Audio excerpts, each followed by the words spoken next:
Hello everyone. पिछले video में हम लोगों ने इस एक्सरसाइज के फर्स्ट क्वेश्चन के सारे क्वेश्चन यानी कि 5 क्वेश्चन के सारे क्वेश्चन को सॉल्व कर लिया। अब हम लोग क्वेश्चन नंबर 2 के क्वेश्चन को देखते हैं और सॉल्व करना शुरू करते हैं।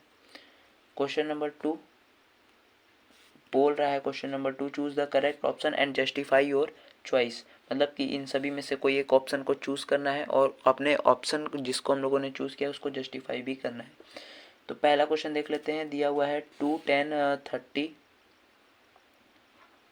30 डिग्री बाई 1 + tan 30 डिग्री का स्क्वायर, ये किसके इक्वल होगा। ये 4 ऑप्शन है, तो हम लोग सबसे पहले फाइंड करते हैं कि ये किसके इक्वल होगा। tan 30 की जो वैल्यू होती है वो इक्वल होती है 1/√3 के, तो इसको हम लोग 2 से मल्टीप्लाई कर देंगे और tan 30 की वैल्यू होती है 1/√3। तो यहाँ हम लोगों ने वैल्यू पुटअप कर दिया और नीचे है 1 + tan 30 का स्क्वायर, यानी tan 30 1/√3 का स्क्वायर करना है। तो ये हो जाएगा 1/√3 का स्क्वायर, ये बन जाएगा 2/√3 बाई 1 + 1/3, 2/√3, इसके बारे में 3 बन जाए 3 + 1/3।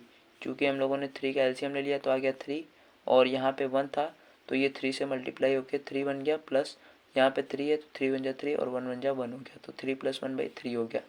अब इसको रेसिप्रोकल कर देते हैं, तो ये था 2/√3 इंटू ये जो नीचे है ये ऊपर चल जाएगा, यानी 3/3 + 1 4 हो जाएगा। ठीक, तो 2 1 जा 2, 2 2 जा 4, और √3 इंटू ये 3 का काटेंगे तो √3 आएगा। ये कैसे आया, 3 जो इक्वल होता है √3 इंटू √3 के 3 इक्वल होता है। ठीक है, नीचे है √3, तो एक √3 से हम लोगों ने एक √3 को काट दिया तो बचा क्या, √3, इसलिए ये √3 आ गया यहाँ पे, और नीचे क्या है 2 है, तो इसका जो वैल्यू होगा वो होगा √3/2। अब ऑप्शन चेक कर लेते हैं। ऑप्शन दिया हुआ है sin 60, cos 60, tan 60, sin 30। यहाँ पे ट्रिग्नोमेट्री के वैल्यू दिए हुए हैं, ट्रिग्नोमेट्री एंगल के वैल्यू दिए हुए हैं। तो √3/2 किसके इक्वल होता है, sin 60 के। जी हाँ, sin 60 के √3/2 इक्वल होता है। cos 60 के, cos 60 तो 1/2 होता है। tan 60 जो होता है वो तो होता है √3, और sin 30 1/2 होता है। इसलिए हमारा करेक्ट ऑप्शन जो होगा वो होगा ऑप्शन नंबर ए, जो कि है sin 60, क्योंकि sin 60 डिग्री का वैल्यू होता है √3/2, और इस पूरे इक्वेशन का जो वैल्यू आ रहा है वो भी √3/2 के इक्वल है। तो ये इसका जस्टिफिकेशन भी हो गया। आगे देख लेते हैं दूसरा number. 1 - tan square of 45 degree by 1 + tan square of 45 degree. 1 - tan 45 1 के इक्वल होता है, तो 1 का स्क्वायर भी करेंगे तो 1 आएगा, बाई 1 + tan स्क्वायर जो tan 45 1 के इक्वल होता है, और tan 45 यानी 1 का स्क्वायर करेंगे तो 1 ही आना है। तो ये बन गया 1 1 - 1 0 बाई 1 + 1 2, और किसी भी चीज़ को 2 से डिवाइड करते हैं तो वो 0 के इक्वल होती है। ये आ गया 0। अब हमारा ऑप्शन देख लेते हैं। tan 90 degree 1, sin 45 degree d0, तो 1 तो नहीं है। tan 90 डिग्री जो होता है वो इक्वल होता, वो नॉट डिफाइंड होता है मतलब, और sin 45 डिग्री जो होता है वो 1/√2 होता है। हमारा ऑप्शन 0 आ रहा है, हमारा आंसर 0 आ रहा है, और यहाँ पे ऑप्शन जो है वो D0 दिया हुआ है, तो इसलिए करेक्ट ऑप्शन डी हो जाएगा। अब क्वेश्चन नंबर 3 देख लेते हैं। sin 2a इक्वल है 2 sin a के is true when a is equal to 0 degree. किस केस में ये ट्रू होगा, ये इक्वेशन किस केस में ट्रू होगा। हम लोग चारों ऑप्शन को पुट करके देख लेते हैं। साइन 0 डिग्री दिया हुआ है, तो साइन 2a के जगह अगर हम लोग 0 डिग्री रखेंगे तो 2 का 0 से मल्टीप्लाई होकर साइन 0 डिग्री बन जाएगा, साइन 0 डिग्री बन जाएगा। और इधर देख लेते हैं, तो साइन 0 का जो वैल्यू होगा वो 2 से मल्टीप्लाई करेंगे तो कुछ और आ सकता है। कैसे, जैसे साइन 2 साइन ए का क्या वैल्यू होता है, एक की जगह हम लोग 0 रख रहे हैं, तो साइन 0 का वैल्यू होता है 0, और 2 0 जा भी 0, और साइन 0 का भी वैल्यू 0, तो ये 0 = 0 आ गया। ये पहले ही वेरिफिकेशन हो गई, तो यानी हमारा करेक्ट ऑप्शन होगा 0 डिग्री, और सभी वैल्यूज़ को भी हम लोग पुट करके देख लेते हैं एक बार। 30 डिग्री है, ए की जगह 30 डिग्री रख देंगे। साइन 2a है तो ए की जगह अगर 30 डिग्री रखेंगे तो 2 से मल्टीप्लाई होकर साइन 60 डिग्री बन जाएगा। और साइन ए यहाँ पे 30 डिग्री रख दिए तो साइन 30 का वैल्यू क्या होता है पहले देख लेते हैं। 2 साइन 30 डिग्री, ठीक है। साइन 60 हो गया √3/2 और 2 साइन 30 यानी साइन 30 का होता है 1/2, ये कट के 1 आ जाएगा। तो √3/2 1 के इक्वल नहीं है, इसलिए ये ऑप्शन बी जो है वो गलत है। इसी तरीके से ये 45 बन जाएगा 90 और साइन 45 की वैल्यू होती है 1। और इसको भी चेक कर लेते हैं एक बार। साइन 2a है और a की जगह 45 रख रहे हैं तो 45 2 जा 90 डिग्री बन जाएगा। और ये 2 साइन 45 ये हो जाएगा। साइन 90 होता है अपना 1 और साइन 45 होता है 1/√2। साइन 45 1/√2 होता है, ये बन जाएगा √2 और ये कट के आ जाएगा √2। तो 1 जो है वो √2 के इक्वल नहीं है। इसी तरीके से साइन 60 डिग्री का भी होगा, इसलिए हमारा जो करेक्ट ऑप्शन है वो तो पहले ही आ चुका था, हम लोग को ये करने की ज़रूरत नहीं पड़ती। तो हम लोग पहले ही इस पर टिक मार देंगे यानी 0 डिग्री पे, ये इसका करेक्ट ऑप्शन होगा। अब देख लेते हैं 4 नंबर क्वेश्चन। 4 नंबर में कह रहा है 2 tan 30 degree 2 tan 30 degree by 1 minus tan 30 का स्क्वायर, ये किसके इक्वल होगा। सबसे पहले वैल्यू पुटअप करेंगे। 2 tan 30 का जो वैल्यू होता है वो होता है 1/√3 के, तो ये बन जाएगा 1/√3 बाई 1 माइनस tan 30 यानी 1√3 का स्क्वायर, ये बन गया 2/√3 बाई 1 माइनस 1/3 क्योंकि √3 का स्क्वायर हो जाएगा 3, ठीक। तो ये हो जाएगा 2/√3 और भाई इसका एलसीएम लेंगे तो 3 बन जाए 3 माइनस 1/3, इसका एलसीएम लिए तो 3 आया और यहाँ पे चूंकि 1 था तो 1 3 जा 3, 3 बन जा 3 हो गया, ठीक। माइनस यहाँ पे 3 था तो 3 बन जा 3, 1 बन जा 1 हो गया। तो अब इसको रेसिप्रोकल कर देते हैं, इसको ये 2/√3 है इंटू ये चीज़ नीचे है तो ऊपर चल जाएगा यानी 3 बन जाएगा और 3 माइनस 1 2 बन जाएगा।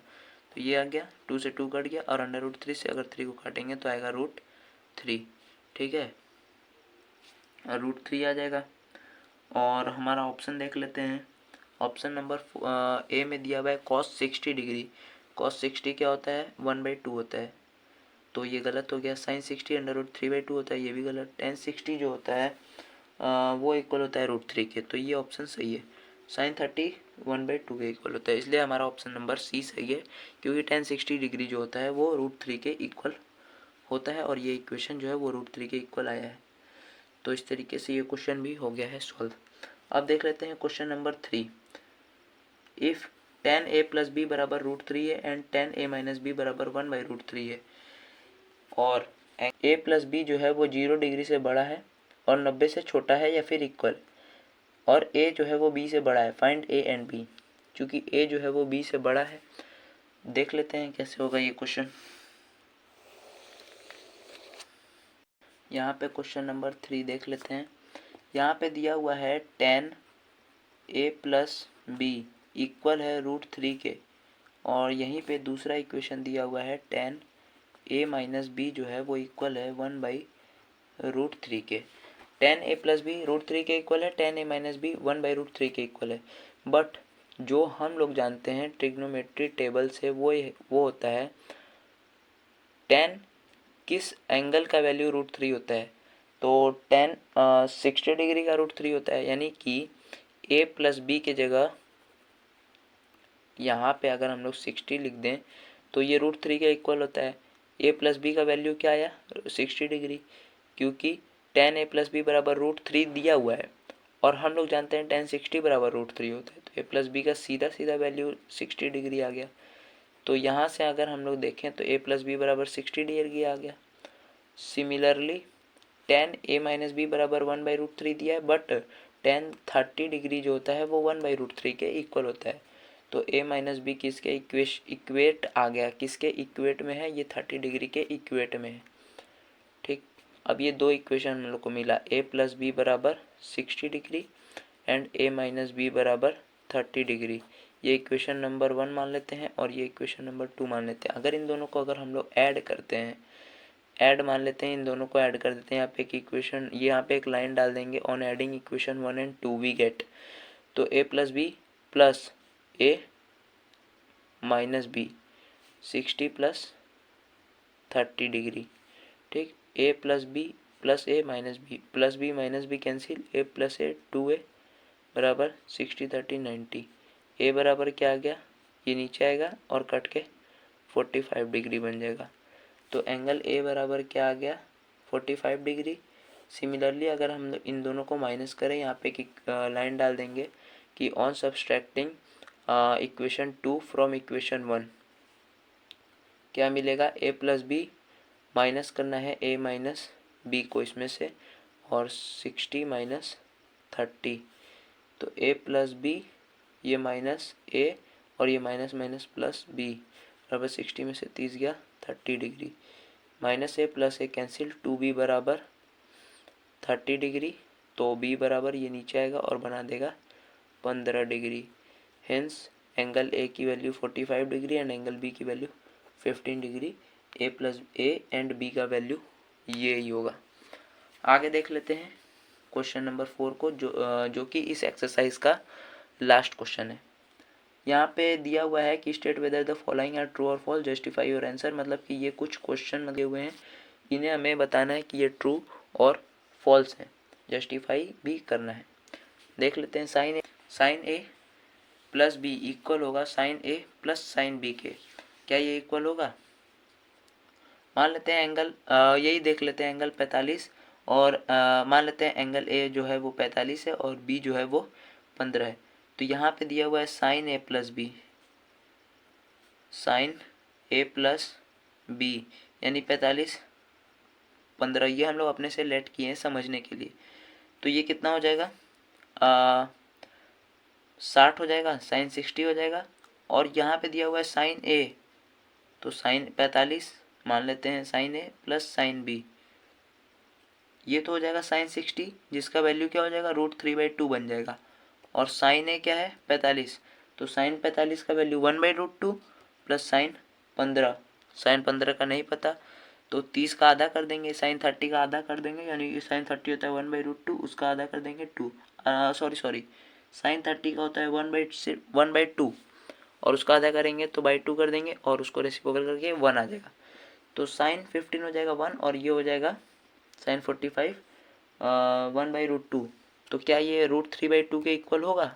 नहीं होगा, इसलिए साइन ए प्लस बी किसी भी एंगल के लिए साइन ए प्लस बी कभी भी साइन ए प्लस साइन बी नहीं हो सकता है, इसलिए ये फॉल्स है, क्योंकि यहाँ पे एंगल का जुड़ा हो रहा है और ये यहाँ पे एंगल के वैल्यू का जुड़ा हो रहा है, ये अलग वैल्यू है और ये अलग वैल्यू, इन दोनों अलग अलग वैल्यूज़ के एंगल के वैल्यूज़ का जो है एडिशन हो रहा है, लेकिन यहाँ पे एंगल का ही एडिशन हो जा रहा है जिसकी वजह से वैल्यू चेंज हो जा रहा है, इसलिए ये जो फर्स्ट क्वेश्चन है ये फॉल्स होगा। आगे देख लेते हैं क्वेश्चन नंबर 2। क्वेश्चन नंबर 2 में कह रहा है the value of sine theta increases as theta increases, मतलब कि जो साइन ऑफ एंगल थीटा की जो वैल्यू होगी वो इंक्रीज होगी, किस लिए, मतलब कि जो थीटा होगा, थीटा कोई एंगल होगा, जैसे जैसे वो एंगल बढ़ेगा क्या साइन थीटा की वैल्यू भी बढ़ेगी, ये चीज़ हमसे पूछ रहा है ट्रू और फॉल्स। तो चेक करके हम लोग बता सकते हैं, जैसे साइन 30 डिग्री हो, इसका वैल्यू क्या होता है, साइन 30 का 1/2 होता है। अब साइन 45 का होता है 1/√2, तो साइन 30 था 1/2 और साइन 45 बन गया 1/√2, ये तो इंक्रीज हुआ ना, क्योंकि √2 की जो वैल्यू होती है वो तो 2 से छोटी होती है और ये छोटा है, तो ये क्या होगा, पूरा फ्रैक्शन जो है वो इसके मुकाबले में बड़ा आएगा, तो ये तो छोटा था लेकिन ये जो है वो बड़ा आ गया, तो थीटा भी बढ़ा साथ साथ वैल्यू भी बढ़ा। आगे एक और देख लेते हैं, जैसे साइन 60 डिग्री, ये बन जाता है √3/2, तो इससे तो बड़ा हो गया, 60 भी बढ़ा, मतलब कि एंगल भी बढ़ा और ये भी बढ़ा। तो जैसे जैसे थीटा बढ़ रहा है वैसे वैसे वैल्यू भी बढ़ रहा है। एक और है साइन 90 डिग्री जो है वो 1 हो गया, तो इन सभी से ये बड़ा हो गया। तो जैसे जैसे थीटा बढ़ रहा है वैसे वैसे क्या है, साइन थीटा की वैल्यू भी बढ़ रही है। इसलिए ये ऑप्शन जो है, मतलब कि ये जो क्वेश्चन है ये ट्रू होगा, करेक्ट होगा। अब तीसरा नंबर देख लेते हैं। The value of cos theta increases as theta increases. ये टोटली फॉल्स है। कैसे? जैसे कॉस थीटा है, अब कोई एंगल थीटा देख लेते हैं, जैसे कॉस 30 डिग्री। कॉस 30 डिग्री था, ये था √3/2। अब सिमिलर चीज़ कॉस 45 में क्या हो जाता है, ये घट के हो जाता है अपना 1/√2 के। तो ये तो पहले ज़्यादा था लेकिन बाद में क्या हो गया, घट गया। लेकिन ये थीटा जो है वो तो बढ़ रहा है, बढ़ रहा है। तो यहाँ पे लिखा हुआ है the value of cos theta increases as theta increases. जैसे जैसे थीटा बढ़ता है वैसे वैसे कॉस थीटा की वैल्यू नहीं बढ़ती है बल्कि घटती है। यहाँ पे ट्रिग्नोमेट्री टेबल अगर हम लोग देखें तो इसमें भी जस्ट सेम है। जैसे कॉस 0 था 1, कॉस 30 हो गया √3/2। 1 से तो ये छोटा है लेकिन जो थीटा है वो तो बढ़ गया। थीटा 0 से 30 हो गया, ये इंक्रीज़ हुआ। लेकिन जो कॉस उस एंगल की वैल्यू हुई वो तो छोटी हो गई, इसलिए ये फॉल्स होगा। इसलिए क्या होगा, ये फॉल्स होगा। अब चौथा नंबर देख लेते हैं। यहाँ पे चौथा number, sine theta is equal to cos theta for all value of theta. ये भी फॉल्स है। कैसे? क्योंकि साइन हर एंगल थीटा, मतलब कि theta sine theta is equal to cos theta for all values of theta नहीं होगा, क्योंकि हर एंगल के वैल्यू का साइन और कॉस इक्वल नहीं है, सिर्फ 45। साइन 45 इक्वल है कॉस 45 के, जो कि इक्वल है 1/√2 के। बाकी किसी भी एंगल की जो कॉस और साइन की वैल्यू है वो इक्वल नहीं है। इसलिए बोल रहा है कि यहाँ पे बोला साइन थीटा कॉस थीटा के इक्वल होगा हर थीटा के वैल्यू के लिए, तो ये चीज़ फॉल्स है। आगे देख लेते हैं। Cot A is not defined for A is equal to 0 degree. ये ट्रू है। यहाँ से हम लोग देख सकते हैं, जैसे कॉट ए 0 की जो वैल्यू है वो नॉट डिफाइंड होती है। तो यही चीज़ यहाँ पे पूछ रहा है कि cot A is not defined for A is equal to 0 degree, यानी कॉट 0 डिग्री नॉट डिफाइंड होती है। जी हाँ, होती, नॉट डिफाइंड होती है, इसलिए ये ट्रू हो गया। तो इस तरीके से एक्सरसाइज 8.2 के भी सारे क्वेश्चन को हम लोगों ने सॉल्व कर लिया है। अब नेक्स्ट वीडियो में हम लोग नेक्स्ट एक्सरसाइज यानी 8.3 के क्वेश्चन को सॉल्व करेंगे। अगर आपको कोई कन्फ्यूज़न होगा तो कमेंट सेक्शन में ज़रूर पूछिएगा। Thank you.